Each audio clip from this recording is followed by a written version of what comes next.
Okay, now that I've actually sculpted my Rice Krispie roots, and again, no rhyme or reason, no right way, no wrong way. I just kind of mushed them in there and did what I thought looked good. I'm going to take ganache, and my ganache recipe is 600 grams of chocolate. I use Guittard dark chocolate to 300 grams of heavy cream. And I put the cream in the microwave until it's just boiling, just from the minute it starts boiling. And then I pour it over the chocolate chips and I let them sit for about a minute, and then I start stirring. And when you first start stirring, it's gonna look like it's curdled. But keep stirring, and it's gonna get nice, smooth, and creamy, and be nice, perfect texture for putting the ganache on your cake. You want it to then sit on the counter and get to the consistency of about peanut butter, because that's gonna be your best spreadable consistency to cover your cake with. And that's how I like to cover my cakes underneath my fondant. So you can see the fondant is about the consistency of peanut butter, and that's going to be just perfect. So I'm going to start in my areas that I carved out, and I'm just going to fill in the ganache just in here, just so we have a layer between the fondant and the raw cake. So we're going to take that all the way around, just fill in my little sculpted areas. And again, this does not have to be exact because it's a tree stump. It's not a perfect, beautiful wedding cake, which is actually why I like doing these kind of cakes better, because I'm not very good at being exact. So these cakes work better for me because you don't have to be exact. You can kind of just wing it. All right, so I'm going to take the ganache, and I've covered all my cake areas that I exposed when I sculpted.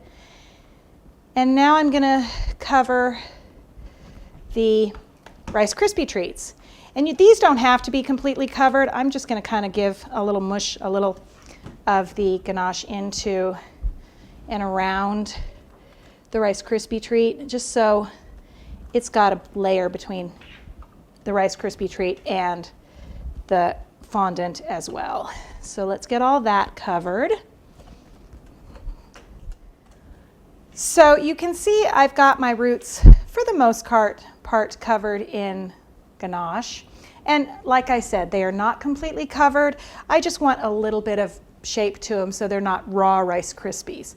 One of the things I actually did when I was doing it was I made sure that the Rice Krispies treat and the cake kind of smoothed in. You don't want a ledge where your rice treat and your cake meet. So when you go around, you want to kind of make sure there's a little bit of a smooth meeting place for the Rice Krispie and the cake. So that's the last thing I'm going to do, is give kind of a smooth place for those two.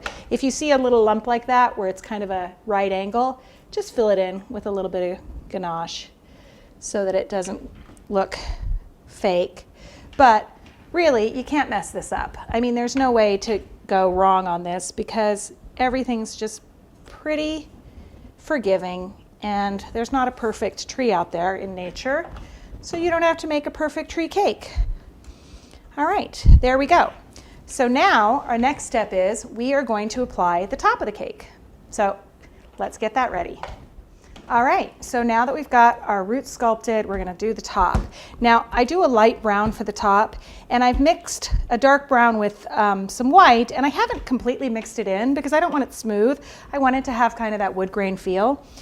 So I'm gonna take my top piece and I'm gonna roll it out. And again, it doesn't have to be perfect. It's going to be, just need it to cover the top of the cake. So I'm looking to see that's about the right size to cover the top of the cake. So I'm going to lift that up, make sure it's good. Actually, let me spray the top of my ganache so that I can have it moist enough to attach it. And I'm going to lay this on the top like this. Okay? And now I'm going to take a knife and I'm just going to cut around the edge. And again, we're not trying to be exact because it's nature. I'm going to say that about 18 times while we're doing this cake because that's the beauty of this cake. Okay, so we're going to cut away the extra pieces like this, all the way around. like that. So we have our top.